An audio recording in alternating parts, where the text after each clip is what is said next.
আমাদের কুমিল্লার ভাষায় একটা কথা আছে, দেখলাম কার থেকে তোমার থেকে, শিখলাম কার থেকে তোমার থেকে। আওয়ামী লীগ সরকার পতনের পেছনে আওয়ামী লীগের যারা ঊর্ধ্বতন নেতারা ছিল, জনগণের কাছ থেকে তারা অনেকটা দূরত্বে চলে গিয়েছিল।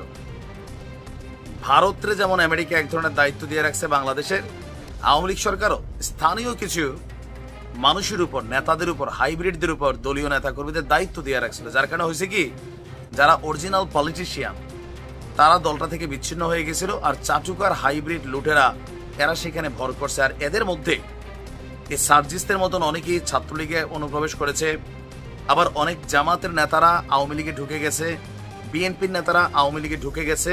ভেতরে ভেতরে তারা তাদের দলের রাজনীতি করত, বাহিরে কিন্তু সার্জিসের মতন বঙ্গবন্ধুর জন্য একদম মুখে ফেনা টানা আনার মতন বক্তব্য দিত, বোঝা কষ্টকর ছিল। এখন প্রেক্ষাপটটা আলাদা।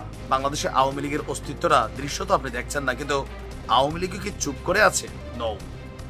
এ পর্যন্ত বেশ কয়েকটা নিউজ আমি নিজেই করেছি যে জামাতের মধ্যে আওয়ামী লীগের নেতা পদ পাচ্ছে, পরে জামাত বলছে যে না, এটা আমাদেরই লোক ছিল, সিচুয়েশনের কারণে তিনি তখন আওয়ামী লীগ করছে, বাট আমাদের লোক। এখন আওয়ামী লীগ ঠিক একই খেলা কি শুরু করছে। ঘটনার প্রেক্ষাপট আজকে আমরা যেখানে নিয়ে আলোচনা করছি, রংপুরের মিঠাপুকুরে গেল 2 দিন আগে বিএনপির ইউনিয়ন কমিটি ঘোষণা করা হয়েছে। সেই ইউনিয়ন কমিটিতে আওয়ামী লীগের একজন কর্মী এবং যুবলীগের একজন নেতা, তারা বিএনপির এই কমিটিতে পদ পেয়েছে। আর এই বিষয়টা যখন সামনে আসছে, বিষয়টা নিয়ে বিএনপির সমর্থক বাসিন্দাদের মধ্যে সমালোচনার ঝড় বইছে, যেটা কিভাবে হইলো। এভাবে হয় ভাই, আওয়ামী লীগ এরকমই করছে, মানে কমিটি কই থেকে হয় আপনি বলতেও পারবেন না, চট করে কমিটি হয়ে যায়, এলাকার মানুষ জানে না, পাড়াপড়শিতেও টের পায় না। তো যেই যুবলীগ নেতার কিনে আলোচনা, তার নাম হচ্ছে রওজার হোসেন শয়ন। তিনি উপজেলার ভাংনি ইউনিয়নের 2 নং ওয়ার্ডের যুবলীগের সভাপতি ছিলেন। দেখেন কত বড় পোস্টে ছিল। তাকে সদ্য ঘোষিত বিএনপির ইউনিয়ন কমিটির ওই ওয়ার্ডের যুগ্ম সম্পাদক ঘোষণা করা হয়েছে। অন্য আওয়ামী লীগ কর্মীর নাম ইদ্রিস আলী লায়ন।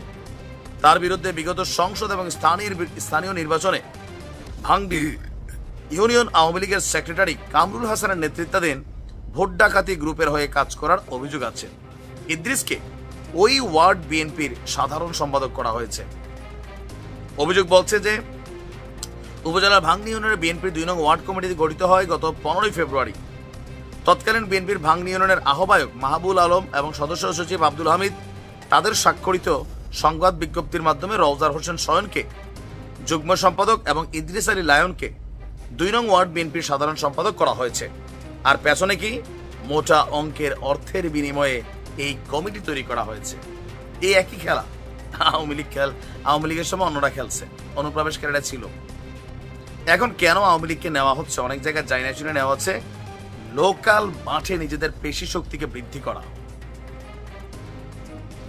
আওয়ামী লীগ মানেই কিন্তু একটু ডেঞ্জারাস। আপনি বরাবর, আমি বাস্তবতা হচ্ছে বাংলাদেশে বিএনপি একটু শান্ত স্বভাবের, এদের মধ্যে হয়তো 5% আছে উচ্ছৃঙ্খল বা গুন্ডা টাইপের। আওয়ামী লীগের 95% হচ্ছে গুন্ডা টাইপের, ভাইলুক টাইপ ক্যারেক্টার। এটা দেখবেন আওয়ামী লীগ এখন একটু বাটে পড়ে রয়েছে, কিন্তু রাজপথে বিরোধী দল হিসাবে আওয়ামী লীগের চেয়ে ঘাউরা দল, ডেঞ্জারাস দল আমি আসলে আর দেখি নাই।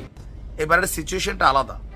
তো তাদের এই যে পাওয়ার, এটাকে কিন্তু এখন নব্য যারা বিএনপির কমিটি টমিটি হচ্ছে বা যারা একটু দলটাকে ভারী করে এলাকায় সিনা টান করে হাঁটতে চাচ্ছে, আপনি দেখবেন আপনার এলাকায় এরকম 2-4 জন আওয়ামী লীগের নেতা কর্মী বিএনপির সাথে মিশছে।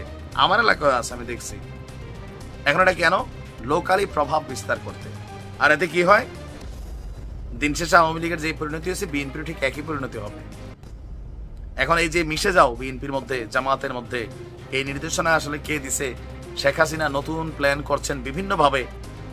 হইতে পারে এটা তারও নির্দেশ, অথবা লোকালি নিজেরা সব প্রণোদিত হয়ে যে আমাদের দলটা এমনি করছো, ঠিক আছে তোমাদের দলের 12টা বাজাবো, কারণ তোমরা তো সব ঘুষ খাও, টাকা খাও। আপনি আপনার এলাকার বিএনপির একজন নেতাকে দেখেন, দীর্ঘদিন যারা রাজপথে ছিল, কথা বলছে, এখন যখন কমিটি টমিটি হচ্ছে নামগন্ধ নাই, উইরা এসে জুইরা বসে অতিথি পাখিরা পথ নিয়ে যাচ্ছে। বিভিন্ন জায়গায় বিক্ষোভ হচ্ছে, সমাবেশ হচ্ছে, এগুলো নিয়ে। দেখা যাক কি হয়। ভালো থাকুন।